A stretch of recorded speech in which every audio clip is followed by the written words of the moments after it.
Country की population बहुत ज़्यादा ओल्ड एज लोगों से भरी हुई है चाइना में एंड यंग पॉपुलेशन कंट्री के पास बहुत कम है। रीज़न जो हम लोगों ने लास्ट वीडियो में डिस्कस किया है कि चाइना की इकोनॉमी में 60 ईयर्स से रिटायरमेंट एज 62 ईयर्स कर दिया गया है मेल्स के लिए। तो कहीं न कहीं ये चीज़ समझ में आती है कि चाइना के लिए बहुत बड़ा चैलेंज है, जिसमें वो यंग पॉपुलेशन की ज़्यादा डिमांड कर रहे हैं, वर्कफोर्स जॉइन करें और वो चाहते हैं कि जो एक्जिस्टिंग लोग काम कर रहे हैं, उनकी रिटायरमेंट एज को बढ़ाया जाए।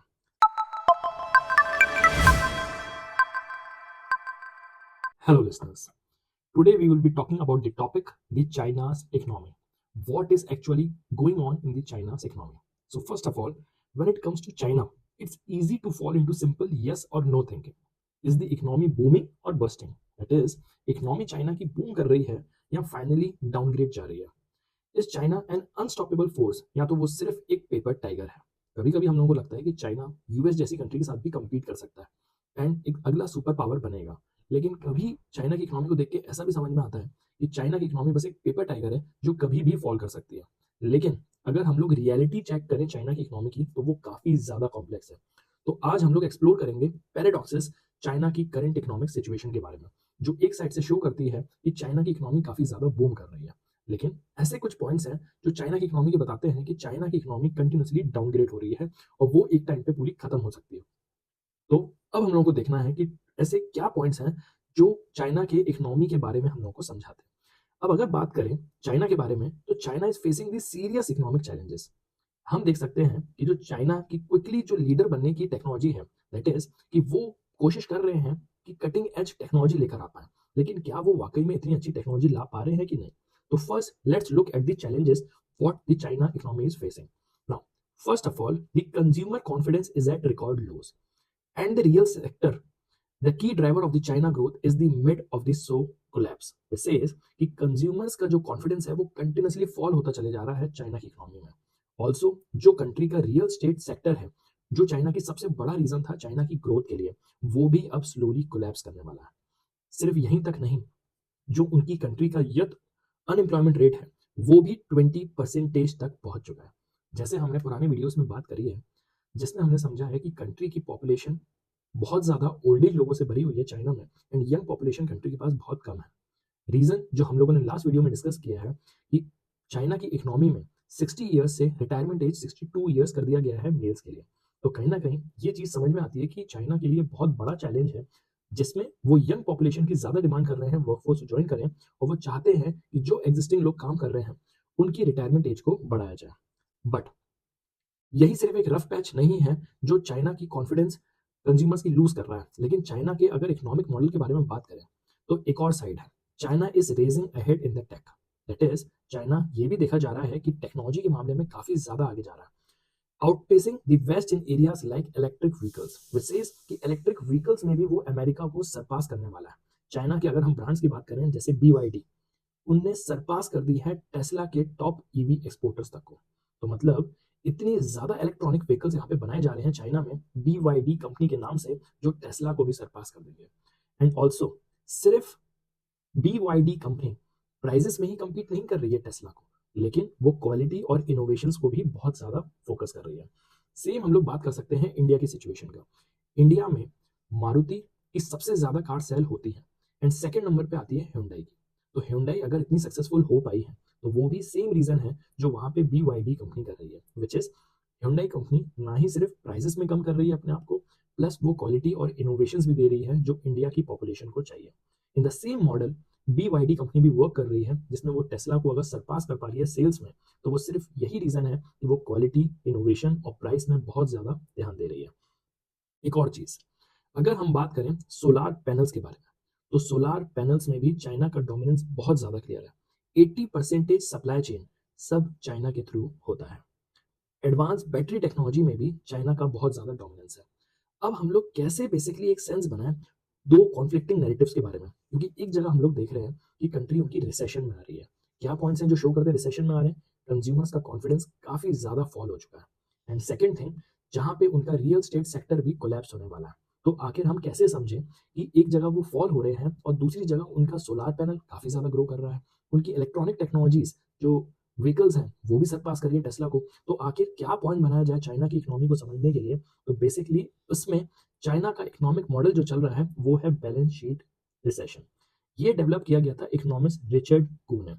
अब हम लोग समझते हैं कि बैलेंस शीट रिसेशन होता क्या है। Balance sheet recession is basically economist Richard Koo ने सबसे पहले नोटिस किया था ये टाइप का रिसेशन जापान में। जापान में 1990s के टाइम पे ये देखा गया था कि जापान में एक बहुत बड़ा बैलेंस शीट रिसेशन आ चुका है। मैनी एक्सपर्ट्स अगर हम बात करें स्टीफन रोज की, वो भी यही सेम सिमिलैरिटीज वॉच कर रहे हैं चाइना में, जिसमें ये समझ में आ रहा है कि चाइना की इकोनॉमी भी फॉल होने वाली है इन द सेम वे जैसे जापान की इकोनॉमी 1990 में काफी ज्यादा प्रॉब्लम में थी। अब balance sheet recession happens when a major asset bubble burst, leaving the companies and the household with more debt than the assets.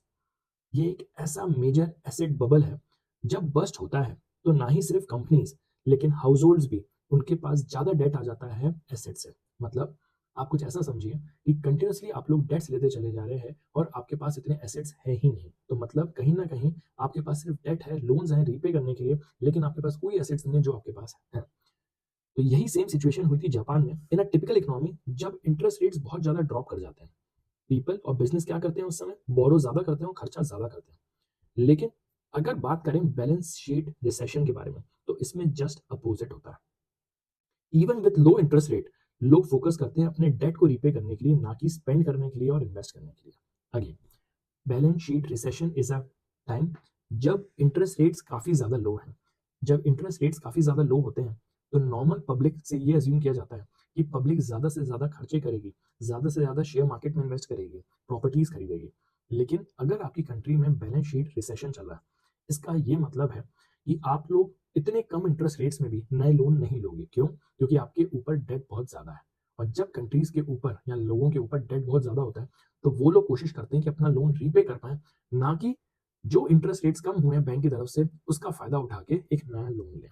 तो मतलब कंट्री के सेंट्रल बैंक कोशिश कर रहे हैं कि लोग ज्यादा से ज्यादा लोन उठाएं क्योंकि इंटरेस्ट रेट्स को बहुत ज्यादा गिरा दिया गया। लेकिन फिर भी लोग लोन नहीं ले रहे हैं क्योंकि लोगों को अपना डेट रीपे करना है, ना कि एक्सपेंसिव कार्स, घर, प्रॉपर्टीज में इन्वेस्ट करना। मेन गोल उनका होता है कि अपनी बैलेंस शीट्स को वो फिक्स कर पाए, ना कि वो लोग अभी प्रॉफिट कमा पाए। यही कंसेप्ट होता है balance sheet recession. And same चीज चाइना में हो रही है, जिसमें उनका real estate bubble has left many household and companies in a tough spot, cutting back on spending and investment even as the government tries to boost the economy. जब से इनका रियल स्टेट का बबल यहाँ पे शुरू हुआ है, जिसमें रियल स्टेट की प्राइसेस काफी ज्यादा फॉल की है लोगों के, तो हाउस होल्ड्स एंड कंपनीज वो एक ऐसे स्पॉट पे आ चुकी हैं जब वो लोग अब फर्दर इन्वेस्टमेंट्स नहीं करना चाहते, फर्दर कोई भी इनोवेशंस नहीं करना चाहते हैं प्रॉपर्टी में, रियल स्टेट में, और वो कंटिन्यूसली अपना स्पेंडिंग इन्वेस्टमेंट्स कम कर रहे हैं। अगर लोग खर्चा कम करेंगे तो मतलब डिफ्लेशन की तरफ सिचुएशन जाने वाली है, रिसेशन की तरफ सिचुएशन जाने वाली है। गवर्नमेंट इसका कुछ भी कर ले, जितने ज्यादा इंटरेस्ट रेट्स कम कर दे, लेकिन इस समय इंटरेस्ट रेट्स कम करने से भी कुछ नहीं होगा क्योंकि गवर्नमेंट कोशिश कर रही है इंटरेस्ट रेट्स कम हो, इकोनॉमी बूस्ट हो, लोग खर्चे ज्यादा करें, एग्रीगेट डिमांड कंट्री की बढ़े, लेकिन स्टिल इसका कुछ भी नहीं हो पा रहा। These recessions can create a vicious cycle. Now what is a vicious cycle? Vicious cycle is basically आप जहां से शुरू होते हो आप वहीं पे एंड अप कर जाते हो, इसको बोलते हैं विशियस साइकिल। अब कुछ ऐसा समझिए, जब लोग और कंपनी अपनी डिमांड कम कर रहे होंगे तो इससे क्या होगा? डिफ्लेशन होगा। इससे डेट्स हार्ड हो जाएंगे पे ऑफ करना, क्योंकि जब तक इकोनॉमी में लोग खर्चा नहीं करेंगे तो दूसरे लोग अर्न कैसे करेंगे? जब कंट्री में डिमांड कम हो रही है, कुछ ऐसा समझिए, आपका एक बिजनेस है, बिजनेस की डिमांड बहुत कम चल रही है, दैट इज जो भी प्रोडक्ट्स आप अपने फैक्ट्री में प्रोड्यूस करते हैं उनकी डिमांड बहुत कम है।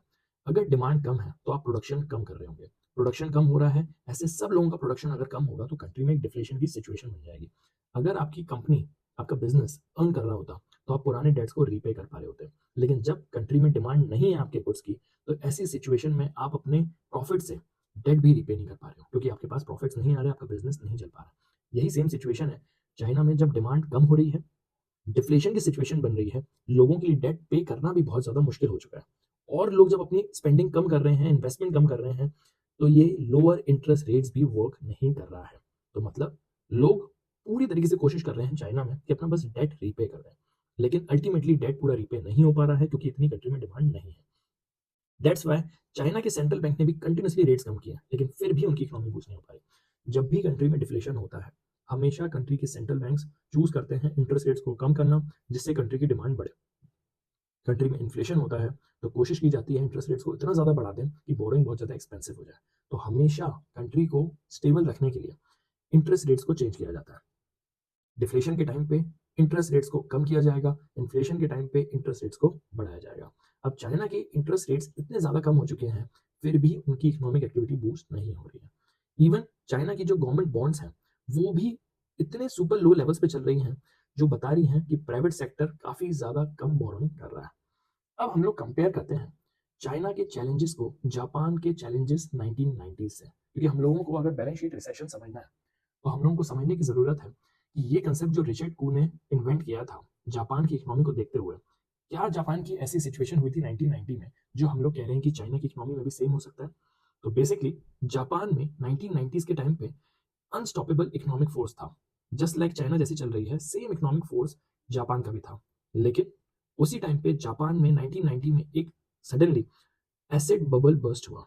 It led to a prolonged recession with our companies and households focusing more on paying down debt rather than spending or investing. जैसे ही उनका एसेट बबल बर्स्ट हुआ, जो यहाँ पे रियल स्टेट बबल बना है, सेम वहाँ पे हुआ था एसेट्स को लेके, और कंटिन्यूसली कंट्री रिसेशन में जाती जा रही थी जापान की, जैसे अब चाइना की जाने वाली है। इस रिसेशन में क्या किया जाता है, ज़्यादा से ज़्यादा डेट रीपे करने के बारे में सोचा जाता है, ना कि नया खर्चा करने के बारे में सोचा जाता है। अब स्टीफन रोच ने कुछ सेवरल पैरेलल्स यहाँ पे ड्रॉ किए थे। जापान की अगर पॉपुलेशन की बात करें तो basically Japan working age population ने पीक ली थी 1995 में, एंड सेम चाइना की भी पॉपुलेशन ने पीक ली थी 2015 में। तो both the countries are dealing with rapidly ageing societies. जब आपकी कंट्री में पॉपुलेशन बहुत ज्यादा इंक्रीज हो जाती है एक पर्टिकुलर टाइम पीरियड तक, उसके बाद उनके ओल्ड एज आना शुरू हो जाता है, राइट। 2015 में अगर आपकी कंट्री की पॉपुलेशन बहुत ज्यादा पीक पे थी, इसका ये मतलब है कि अब कंट्री में ओल्ड एज लोग भी बढ़ने वाले हैं। एंड सेम हो रहा है चाइना के साथ। 2015 से 2024 तक आप देख सकते हैं कि काफी ज्यादा ओल्ड एज लोग उनकी कंट्री में होंगे। यही एक बहुत बड़ा रीजन है जो हम लोगों ने डिस्कस भी किया है कि चाइना की इकोनॉमी में इतने ओल्ड पॉपुलेशन बढ़ गई है कि उनको रिटायरमेंट एज बढ़ानी पड़ी है 60 से 62। नाउ सेकंड जो बेसिकली कंपैरिजन किया गया है जापान की इकोनॉमी से चाइना की इकोनॉमी में, वो है प्रोडक्टिविटी स्लो डाउन। जापान में भी प्रोडक्टिविटी ग्रोथ काफी ज्यादा कम हुई थी, जो सेम हम देख सकते हैं चाइना की तरफ कि चाइना की भी प्रोडक्टिविटी कम हो रही है। थर्ड आता है ज़ॉम्बी कंपनीज। जापान में banks kept lending to unprofitable companies to avoid losses. Banks basically work करते हैं प्रॉफिट मेकिंग के लिए, जिसमें बैंक पैसा लेंड करते हैं बोरोवर्स को और उनसे इंटरेस्ट अर्न करते हैं, राइट। अब बैंक्स कंटिन्यूसली जापान में लेंडिंग देते चले जा रहे थे, लोन देते चले जा रहे थे, इवन दो कंपनीज को प्रॉफिट नहीं है उन कंपनीज को भी लोन दे रहे थे। क्यों? क्योंकि जिन कंपनीज को प्रॉफिट नहीं है वो किसी से लोन ले भी नहीं पाएंगी। लेकिन अगर कोई बैंक्स उनको कंटिन्यूसली हेल्प कर रहे हैं तो इसके बदले में काफी ज्यादा इंटरेस्ट रेट चार्ज करते हैं। यही हो रहा था जापान में। जब जापान में बैंक्स कंटिन्यूसली लोन दे रहे थे ये सोच के कि उनको इंटरेस्ट का अमाउंट एक प्रॉफिट की तरह कमाया जाएगा, सेम चाइना में हो रहा है, जिसमें चाइना में सिमिलर इश्यू हो रहा है स्टेट ओन्ड एंटरप्राइजेस के बारे में। What are state owned enterprises? That is public sector units. तो चाइना की इकोनॉमी में भी स्टेट ओन्ड एंटरप्राइजेस को इतने हैवी लोन्स दे दिए गए हैं जो इवन प्रॉफिट्स भी नहीं बना रही हैं लेकिन कंटिन्यूसली लॉसेस बना रही हैं।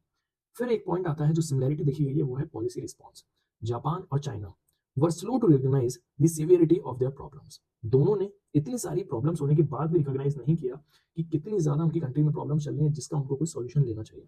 जापान भी थोड़ा लेट हो गया था समझने में, चाइना भी कंटिन्यूसली लेट होते चले आ रहा है ये समझने के लिए कि वो कैसे अपनी कंट्री को आने वाले रिसेशन से बचाए। बट देर आर की डिफरेंसेस टू। चाइना की पर capital GDP is still much lower than Japan की जो 1990s में थी। मतलब it is more room for the growth for the China. China के पास कुछ पॉलिसी टूल्स भी अवेलेबल है क्योंकि उनका यूनिक इकोनॉमिक मॉडल ही इतना अच्छा है। तो कू सजेस्ट करते हैं यहाँ पे कि बैलेंस शीट रिसेशन तब होता है जब government needs to step in the spender of the last resort. Now there is a lender of the last resort.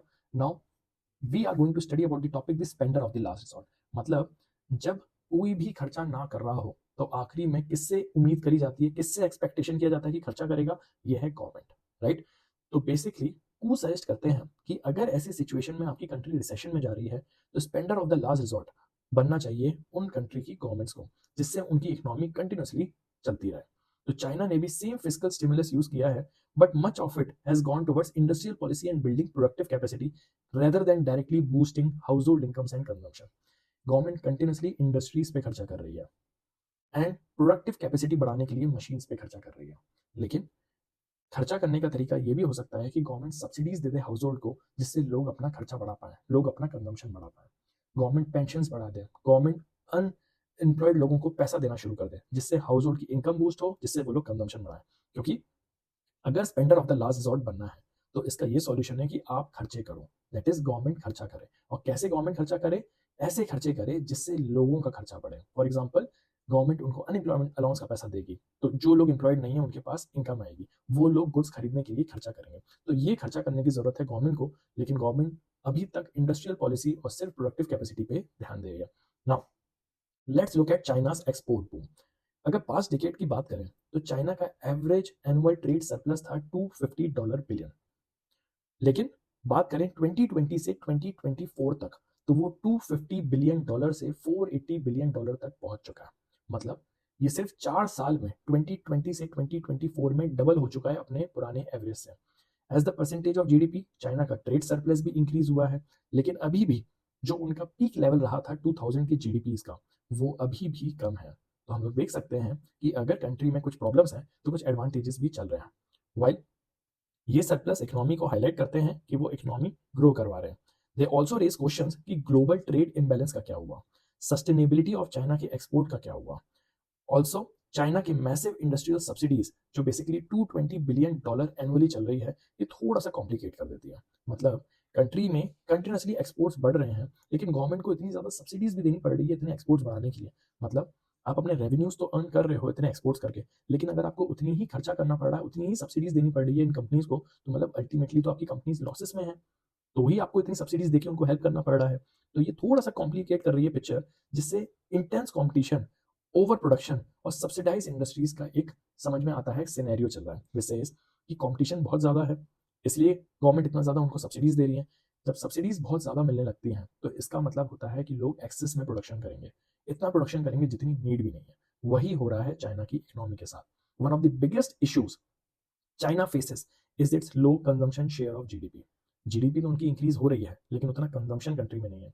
जो हम लोगों ने लास्ट वीडियोस में बात किया है कि चाइना का सबसे बड़ी एक प्रॉब्लम है कि चाइना खुद की कंट्री में इतनी डिमांड क्रिएट नहीं कर पाती है जितना वो फॉरेन में कर पाती है। कुछ ऐसा कि चाइना जितने प्रोडक्ट्स बनाती है उनकी कंट्री में कोई डिमांड ही नहीं करता। यही एक बहुत बड़ा रीजन है कि चाइना यूज करता है डंप पॉलिसी, वेरिन वो डंप करते हैं अपने सारे प्रोडक्ट्स फॉरेन कंट्रीज को। उनसे इसका एक्सपोर्ट तो बढ़ रहा होता है, लेकिन जो उनकी इकोनॉमी है वो अल्टीमेटली कंजम्पशन किस चीज से कर रही है, ये देखना बहुत बड़ा क्वेश्चन मार्क बन जाता है। तो बेसिकली चाइना की जो इकोनॉमी है, जो कंजम्पशन में काफी कम शेयर है जीडीपी में, इन 2022 हाउस होल्ड कंजम्पशन में 38% ऑफ चाइना जीडीपी था, compare to 68% in the US. पूरी जीडीपी में जो हाउस होल्ड कंज्यूम कर रहे हैं उसकी डिमांड सिर्फ 38% है उनकी पूरी जीडीपी में से, लेकिन यूएस में वो 68% है। तो ये रिफ्लेक्ट करता है China's investment heavy export driven growth model, जिसमें वो खुद एक्सपेक्ट नहीं कर रहे कि उनकी कंट्री यहाँ पे डिमांड करेगी, लेकिन वो चाहते हैं कि वो कंट्रीज एक्सपोर्ट करे, चाइना जैसी कंट्री दूसरी कंट्रीज को, एंड फॉरेन एक्सचेंज रिजर्व को अर्न करे। नेक्स्ट थिंग ये रिफ्लेक्ट करता है कि मेजर रीजन कि एक्सपर्ट्स लाइक रोज जो आर्ग्यू करते हैं चाइना के बारे में कि उनको डोमेस्टिक कंजम्पशन बढ़ाना चाहिए अगर उनको लॉन्ग टर्म स्टेबिलिटी चाहिए, क्योंकि कंट्री कंटिन्यूसली अपने एक्सपोर्ट्स बढ़ा रही है, लेकिन कंट्री में खुद भी कंजम्पशन बढ़वाना पड़ेगा, जिसमें उनको सब्सिडीज देनी पड़ेगी हाउस होल्ड्स को, जिससे वो फर्दर खर्चा करें, क्योंकि ये इंडस्ट्रीज को इतनी ज्यादा सब्सिडी दे दी गई है कि ओवर प्रोडक्शन हो रहा है। सिर्फ एक्सपोर्ट्स करने से कंट्री उनकी नहीं सर्वाइव कर सकती, उनको कहीं ना कहीं रूम देना पड़ेगा, सब्सिडीज देनी पड़ेंगी, जिससे उनकी कंट्री का खुद का भी कंजम्पशन बढ़े। वाइल बहुत सारे लोग एक ब्लीक पिक्चर बेसिकली पेंट करते हैं चाइना की इकोनॉमी के फ्यूचर के बारे में। जैसे हम लोग अगर देखें कि बहुत ज़्यादा ऑप्टिमिस्टिक व्यू भी है इसका। कोई आर्ग्यू करता है कि चाइना की जो रैपिड टेक और एडवांसमेंट है वो उनको अवॉइड करवा सकती है जापान की कंडीशन की तरह। दैट इज जापान की कंडीशन तो बहुत ज़्यादा खराब हुई थी 1990s में, लेकिन same picture might be possible China की जो रैपिड टेक्नोलॉजी इलेक्ट्रॉनिक इनोवेशंस आ रहे हैं, इससे माइट बी पॉसिबल चाइना की इकोनॉमी सेम सिचुएशन में ना पड़े। ही पॉइंट्स आउट चाइना की लीडरशिप ईवी में देखें, हाई स्पीड रेल में देखें, डिजिटल पेमेंट्स में देखें, रिन्यूएबल एनर्जी, ये कुछ ऐसे रीजंस हैं कि कंट्री दिख रही है कि वो बेसिकली प्रोडक्टिविटी की तरफ जा भी रही है। और चाइना का जो एक्सपोर्ट बूम है ये सिर्फ ओवर कैपेसिटी का ही साइन नहीं है, लेकिन ये एविडेंस है कि ग्रोइंग कॉम्पिटिटिवनेस उनकी हाई वैल्यू इंडस्ट्रीज में है, कि वो ऐसी चीजों में प्रोडक्शन कर रहे हैं जो उनकी कंट्री को कंटिन्यूसली ग्रोथ ला रही है। और सो जो उनका रियल स्टेट सेक्टर है, जरूर वहां पे कोई प्रॉब्लम है, लेकिन चाइना खुद बिलीव करता है कि वो इनोवेशन लाके इन सारी चीजों को खत्म कर देगा। जितनी प्रॉब्लम्स आ रही हैं रियल स्टेट बबल में उनके, ये सब प्रॉब्लम्स को खत्म कर सकता है। तो फाइनली हम लोग इग्नोर नहीं कर सकते हैं जो भी टेंशन बढ़ रही हैं चाइना की वेस्ट के साथ, स्पेशली यूएस के साथ।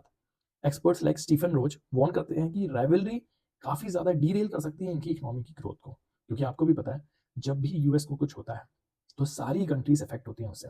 एंड अगर चाइना जैसी कंट्री वेस्ट से अगर उनकी इतनी अच्छी नहीं है, या तो काफ़ी ज़्यादा टेंशन्स हैं इनके ट्रेड के यूएस के साथ, वेस्ट के साथ, तो काफ़ी ज़्यादा प्रॉब्लम्स खड़ी हो सकती है चाइना के लिए।